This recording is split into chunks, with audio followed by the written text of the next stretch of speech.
Do you want to do an intro or anything? Or? I think we can just roll. Don't We'll just roll with it, man. We'll just roll with it, man. Good. Okay, so we are pretty deep in Topanga Canyon right now at your studio, also your home, right? Yes. So tell us about this space, the shed itself. So I think this is like 1 square foot within the dimensions before you have to get a permit. Okay. And that's where I edit everything. What's important to you when it comes down to workspace? Like, what do you need to have? Okay, it needs to be easily organized. Every single thing must have a place where it goes, and that's for life for me. So was there a space that you were in that made you feel that way, and that's why you're so particular about space? Well, Tom Sachs's studio, I think I'm a little bit more organized than Tom Sachs's studio because I have fewer things going on. Like the ratio of things going on to how organized, he's way more organized because he has shit going on. So yeah, I think he's the standard. Or libraries. Was Tom's studio the first studio that you kind of existed in, or I'd ever been to? And when you spent time and existed in Tom's studio, was it a dream of yours to have your own? It was just like, oh, this is what you should do. You know what I mean? Like, I make stuff, I should have a space. Did you ever read Catching the Big Fish by David Lynch? No. He said you have to have a setup because if you want to make a chair, you need a place to make the chair. And also the ideas will disappear or they'll lose their intensity and then you just won't make it if you don't have the setup. Space for it. Yeah. That's interesting. Yeah, I went to Berlin with a Tom Sachs installation at the Deutsche Guggenheim and I was there for like 4 months. I lived in Prenzlauer Berg, and I came back and Casey had secured a studio at 368 Broadway, and that was like it's really special, you know, when you're at a place where you can afford to do a studio. It's like people don't understand how fucking hard it is for an artist to make enough money and find enough resources to have their own studio. It's like a real sacred and difficult thing. Because you moved in here in 2018, right? Yeah. And when you first made it, what were you creating at the time? So at the time I was making these huge pieces of wall art that were hand-typed novels and books, and then I cut each line of the type out and mount it on on 1 sheet of paper. So I have like Breakfast of Champions by Kurt Vonnegut in there, which is like 11 or 12 feet tall by 8 feet wide or something like that. The whole book bang, like right there with all the drawings, which I did.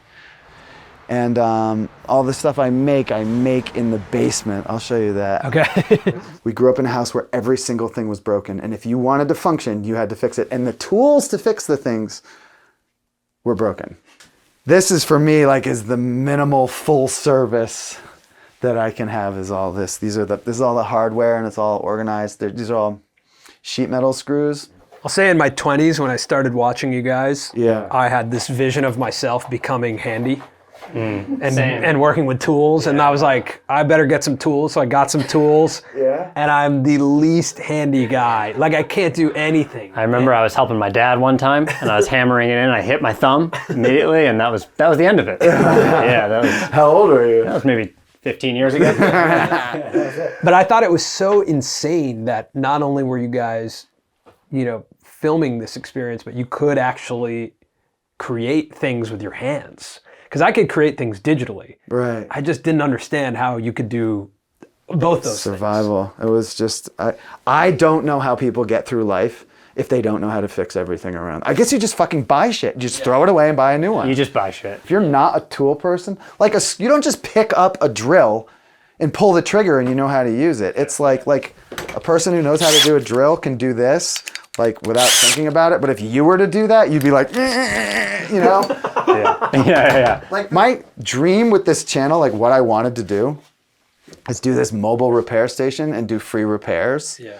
Just set up a cool. Topanga, Yeah. set up at flea markets and blah, blah. That's really cool. So I built this mobile station and it fits in the back of the Land Cruiser and these legs fold out. I've screwed them down, but they fold out. It's the thing about repair, and I think anytime you're making something in your videos or fixing something, is it's so visually there's a visual transformation from something that was broken and then fixed, or didn't exist and then existed, or was Yeah. an idea and then was built. And I think that visual transformation is so satisfying to watch. Yes. We've watched it for ages. It's not something that's exclusive to YouTube. We watch that on television, we watch it on film. How we it's watch it- made. How it's made, yeah. Yeah. So like, I think that is a legacy format that people enjoy. Yeah. This is what I really want to do. Just make little tiny useless fucking gadgets. Tom Sachs, what he figured out is he figured out how to make a great living making little gadget things like this, like making little tape dispensers. Think about, can you make something for a creator? Like imagine if you made something for Marquette. That was my original fucking idea with the whole channel. Sorry, I know I just screwed the audio up. Now we're going. Yeah, that my original idea for the channel was, okay, so it all started, it was lockdown. So I was like, okay, where I eventually want to go with this is I want to go to, starting with my peers, and then they just pass me off from this person to this person. I want to go and like build or fix something at their house that they've always needed or wanted. I think Right? though, if you And like right now, you watched our Marquez studio tour. Like, are you seeing something that maybe he could use that you could build him custom like that? No, because he is the opposite. Bad example. He's like my nemesis. But I think that's Everything is robotic that's good. and You need to tech have a and like, nemesis. oh my God. Like, But I think that's interesting. What if you built him something analog? And just see how he would react to it. How he'd react to it. And but I Because would, what if he did a tech review of something analog that you made? that would be cool. That would be really That interesting. I love. You're giving him a idea. piece of content and something to sit in his studio. He's gonna love it, right? Yeah. And it's cool because it's custom for him. Yeah. And if you start doing that for different creators, Then you get to leave your mark on the space, like on every different creator's channel. Yeah. How old? When were you guys born? 1989. 1989. Okay. It's my birthday today. It's his birthday today. Fucking A, happy birthday. Thank I you. got you a present. That's very thoughtful. Thank you. You're welcome. Whoa. I got you one too. Wait, Well, it's not his birthday. it's like that felt like a magic trick. They just pulled those out with our Should we names open on these them. now, or? I would wait. Okay, let's Okay. wait. Wait, All right. Let's wait. It might be a funny like third act. Okay. All right. We'll open these at the end of the video. It's a good retention strategy. Yeah, there you go. Yeah. For sure. Yeah. So you guys are like middle millennials. Sure. Yeah. And I'm like a middle Gen Xer. Yeah. So my brain is developed in the analog world, and the digital stuff is all like I have to think about it. Like it doesn't. This is so frustrating. It doesn't occur to me to Google stuff. It's like if I need to know something, it's like I have to take a beat, and then it's like, oh, Google it. You know what I mean? You meet old people, and they're like trying to figure stuff out, and you're like, are you kidding? That's really like- funny. That's yeah. interesting. It's like my mom reads with an atlas and a Yeah. dictionary and an Yeah. encyclopedia, so that if she doesn't understand something, she can look it up Yeah. immediately. So when you're brainstorming, when you're ideating, Yeah. it's with it's analog. Yeah, it's usually on a typewriter because I can type faster than I can write by hand. The typewriter's right here, but usually it's like right there with paper in it. Got it. And I can just, so I can type pretty fast. And the violence of the, I don't know, there's something like encouraging about that. It sounds like you're doing something. Yeah, Yeah. it sounds like the movies. Yeah. Hey everybody, this is Colin. Just wanted to let you know that we have a newsletter called The Published Press that breaks down the business of creators. It's free and you can subscribe by clicking the link in the description or by going to thepublishedpress.com. Hope you enjoy the rest of the episode. And what are all these white boxes up here? I'll pull it down for you.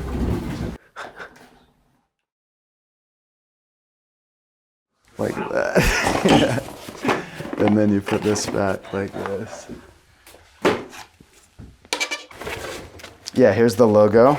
Yeah. This is like- This is how you created the logo? Yeah, this is me thinking out loud, or thinking on paper how to do the logo. So it's like Gadsden flag and Smith & Wesson. And then this is part one, and then whatever, this is what it took. Some of these things, like the one for narcissism versus, universality, that's like 30 pages or 40 pages or something. And it's just, this is all the drafts, and it's me thinking. It's just me thinking out loud. Yeah, and then these get like spoken into a camera and they become digital that way. Do you like talking to camera? Like, how does that fit when you think about your process? I have to use look, I have a teleprompter right there. Like I used to just talk and stumble and then edit it out, and it was too much. It was just too much data. Yeah. I was like, I'm not dealing with this, and so I like the efficiency of it. Yeah. You know. In terms of from a storytelling perspective, like, because it fills the gaps, it gets you where you need to be. You have footage. You don't have to go out and like shoot and illustrate every single damn little point. You know. At the core of it, do you consider yourself a writer? Yeah, I do. And you're bringing your writing to life through video. Yeah, I think in the end, I started out, that was my intention. And then I think the discipline of it, I was too immature or something for the actual discipline of it. And I'm glad I was, because if you're a creative writer now and you don't have another discipline that goes with it, then you're probably a teacher. You know what I mean? Yeah. Or you work at a college and you're like an assistant professor or something. And so I got a job at Tom Sachs's studio as a laborer, and I was making videos just as a hobby for fun. And then they just kind of all the three things sort of melded. I think that's something that we realized in our career as well over time. I think Colin brought this much earlier than I recognized it, that what we were doing was writing. Yeah. And even with our show today, although it is loose, there is a serious scripting process that goes into creating. And whenever the process is broken or the video isn't doing as well, it's because we had a broken moment in the writing. Yeah. And so we're templating out, how our hook, our act 1 or act 2 or act 3, how is this conversation going to come together? And then we sit down to have that conversation. But we're writing the conversation in advance, which is an interesting experience for a talk show. But I think we've recognized that so much of what we're doing is observing and writing. So you have like a sit down together and like let's do this, and then you have, how do you do it? Like, how do you do it? It all has to start, with an idea of something. And typically, I think as we've been now on YouTube for 10 years, that idea starts with a title and a thumbnail, right? So it's like, what is that thought that can be visualized or packaged into something that is interesting? Yeah. From there, then we'll back into, okay, well, is there a hook? Is there an opening line that would capture your attention if the thumbnail caught your attention to the point where you're now in the video? So is there an opening line that's interesting enough to make you want to watch this episode? Yeah. And then, is there a problem we can introduce or something that we're solving throughout that keeps you till the end? And so that's like that hook. And then act 1, it's typically like, how do we build the context? How much context is too much context? Yeah. At what point are people done with the context and we probably need to introduce a new problem? Yeah. Right, to keep people going. Yeah. I think it's screenwriting, right? Yeah. I think it's like essay. It feels like essay writing. Yeah, like yeah. like, that's what I call it. I say industrial essays. That's what I make. Yeah. So we're all bringing them to life in different ways, right? Yeah. And trying to find ways to build empathy with the audience that they can now digest our thoughts and our writing. And that's kind of what the world of YouTube, I think, is. Have you heard Jerry Seinfeld talk about writing? I have on like Tim Ferriss. Yeah. That was a great episode. Great episode. It's really cool. He says he writes a joke a day.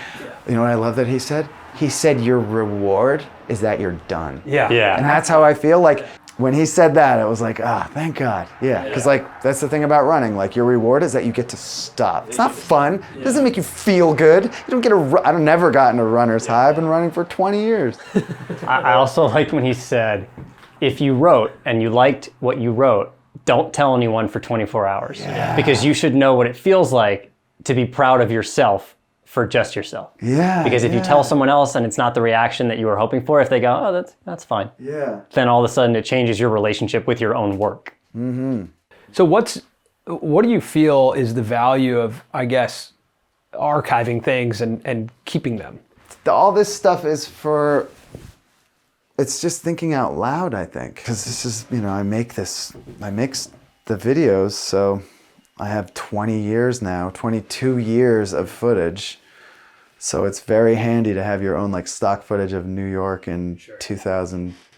I think that's always been something that's impressed me about yourself and Casey, that both of you guys can pull from an archive and tell a story about something that happened in the past with such amazing visuals attached to it. Like you're not just sitting and telling us the story, you're actually able to show us the story. Yeah. And I think that's always been, whether it's through photos or through video, I think it's incredible that you guys have kept that. Yeah. Because it connects at a human level when you can see it, not just hear it, right? Like when I see a photo of you younger, or Casey younger, or you guys actually growing up together, there's something more human about this experience.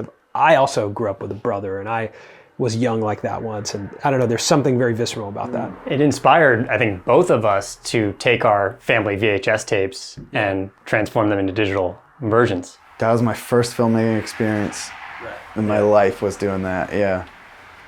Are those photo albums? Yeah. Chronological order. If you have to organize anything, it's always chronological order. It's the best way to do anything. So that, that guy, that's Casey Neistat. There's Tom Sachs. Is he holding a point and shoot Chris there? Ward. Yeah, probably digital. Yeah. Probably digital. It's a great photo. Yeah, Casey took that. Casey took this one too. That's great. That's me smoking a pipe. This is just, this is me as a kid. I think some of your early stuff really opened my eyes to the fact that you can use yourself as the subject of your own documentary. That like, if you want to film a great documentary, you need access. Who do you have access to? Yourself. Like the moment when you meet your dad. Yeah. My name is Van Neistat. Oh, no kidding. How you doing? Good, how are you? See you again, yeah. Nice to meet you. Yeah. To me, I watched that and I'm like, I can't believe they have this on camera. Yeah, it's so stressful. Like like I can't even believe someone's filming. Yeah. This is a priceless moment that only you could give yourself permission to film.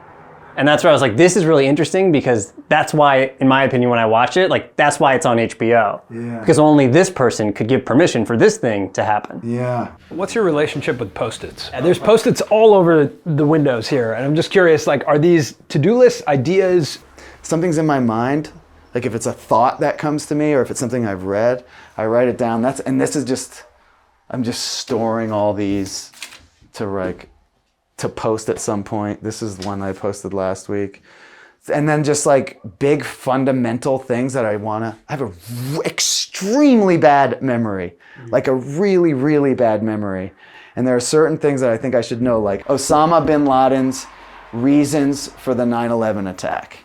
And number one was the U.S. troops in Saudi Arabia after the first Gulf War. Number two, our alliance with Israel. And number three, our sanctions against Iraq during the 1990s. That's because I lived in New York, and I was back in New York, and I don't think Isabel was even pregnant, or maybe she was, and I was walking around the memorial, and I was thinking to myself, now when my son comes here and he sees this place, or my child, and asks me, I have to explain, they flew the planes, blah, blah, blah, blah, blah.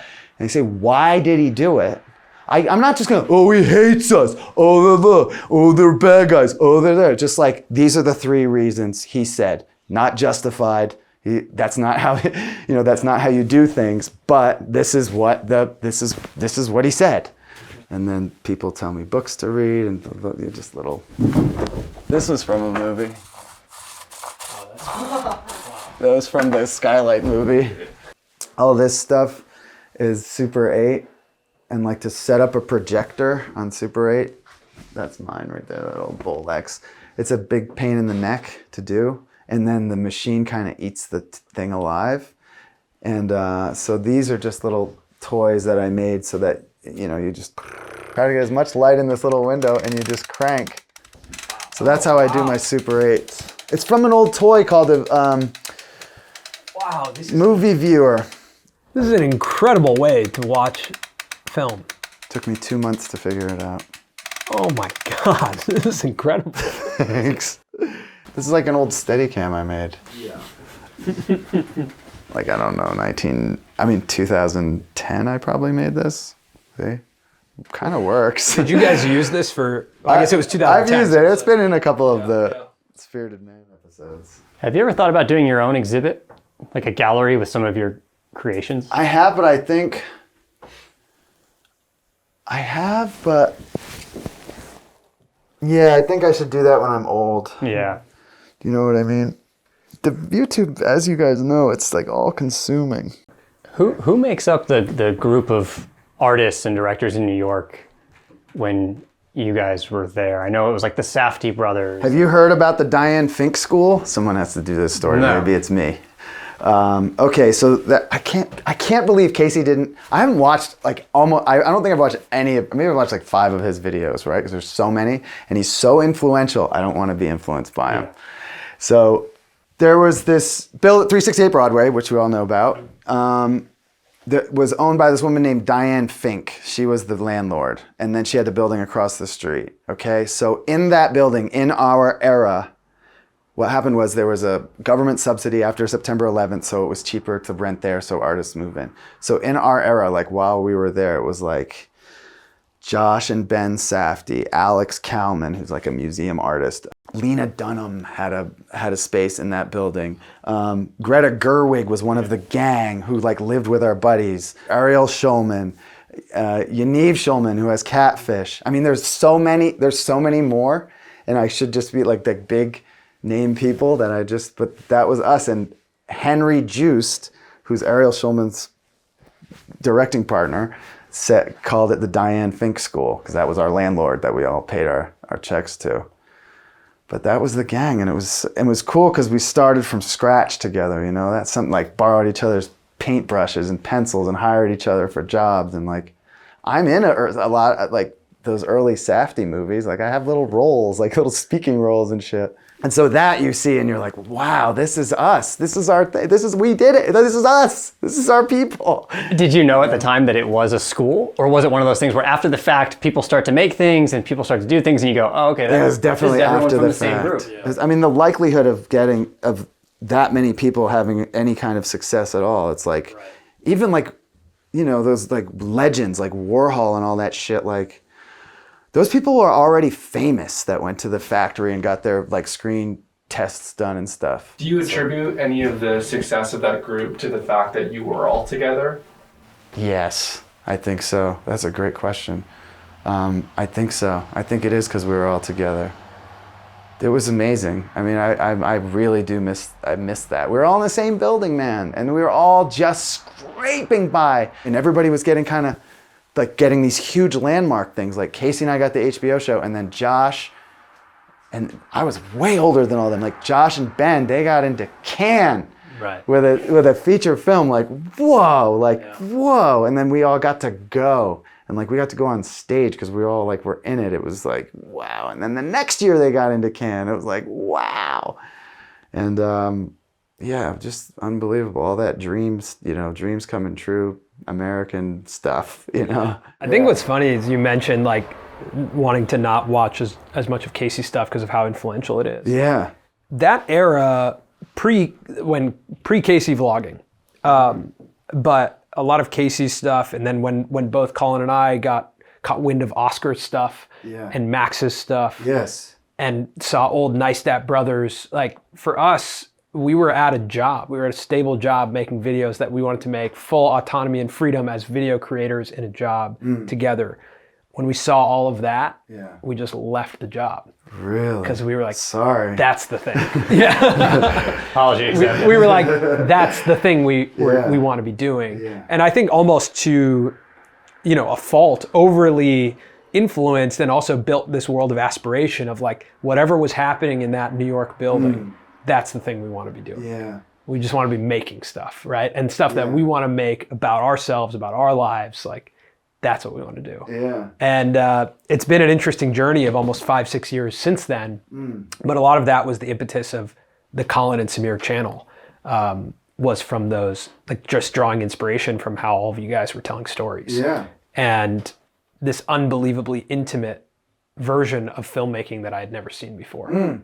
Of just raw, stripped down, here's a point and shoot and my experience and my voice, and just, I had never seen anything like it. One of my big goals for 2022 is to work with more people, is to be less insular, which is my nature, is to be, you know, to isolate. And then I got to indulge during the pandemic. But now this is my favorite thing to do. It's like talk to people, like other like-minded people and my buddies and all, and you know, it's vital. I mean, that's what I want the next iteration of this to be. I also kind of want, I don't know if you guys have this, like My year, I think, starts in April because that's when my Kickstarter campaign ended, April 2021. So I feel like my year is April to April, and I want sort of each, I know this is like antithetical to how you're supposed to do YouTube, but I kind of want to do like a thematic shift or something different from one season or season to the next, or 1 year to the next. I agree with that. I think YouTube is, I mean, if you go back and watch our oldest 10 videos, it's completely different from what we're doing now. And I think that's the joy of following a creator on YouTube, is watching them iterate. Oh. I believe that. I think that's one of the joys. Like the challenges, the successful ones have found a format and do that format. But the joy for me is finding a creator and then going to their YouTube and saying search by oldest and watching the beginning, because the transformation is so interesting. And I think, you know, for you, what's fascinating is your first video was like, boom, there's hundreds of thousands of people there to watch what you're doing. Yeah. And that can be challenging. Yeah. Because you're like, let me just experience myself as a creator for a little bit and go through a transformation. But I believe, like, in your year one of being a YouTube creator, like, you're gonna transform a lot, and you can give yourself permission to transform. Yeah. And people are along for the journey, because it's still Van Neistat. This is a dope pencil. This is a nice pencil. Wow. Dear Colin and Samir, thanks for the visit. Please don't break up or murder each other until I'm out of the game. This is very special.